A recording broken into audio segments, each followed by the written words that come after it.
പ്രതിപക്ഷ നേതാവ് VD. സതീശനെതിരായ Punarjani fund വിവാദത്തിൽ CBI അന്വേഷണം വൈകിച്ചത് സർക്കാർ പരാതി. അന്വേഷണ സാധ്യതയുണ്ടെന്ന് CBI കണ്ടെത്തിയിട്ടും അന്വേഷണ അനുമതി നൽകാതെ സംസ്ഥാന സർക്കാർ നീട്ടുകയായിരുന്നു. പുനർജനി കേസിൽ വി.ഡി. സതീശനെതിരെ CBI അന്വേഷണത്തിന് വിജിലൻസ് ശുപാർശ ചെയ്യുമ്പോൾ സർക്കാരിന്റെ ഒത്തുകളിയിൽ കൂടി പുറത്തുവരികയാണ്.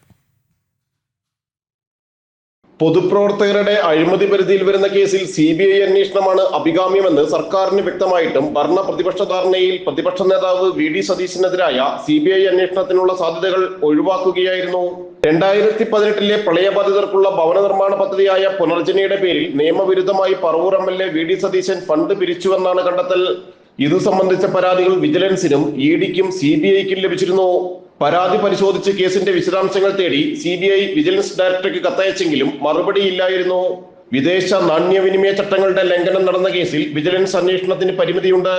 എന്നാൽ ഭരണ പ്രതിപക്ഷ ഒത്തുകളിയിൽ പ്രതിപക്ഷ നേതാവ് വി.ഡി. സതീശനെതിരായ കേന്ദ്ര അന്വേഷണ ഏജൻസികളുടെ അന്വേഷണ സാധ്യതകൾ ഒഴിവാക്കപ്പെട്ടു. വിജിലൻസ് തിരുവനന്തപുരം സ്പെഷ്യൽ ഇൻവെസ്റ്റിഗേഷൻ യൂണിറ്റായിരുന്നു പ്രാഥമിക അന്വേഷണം നടത്തിയത്.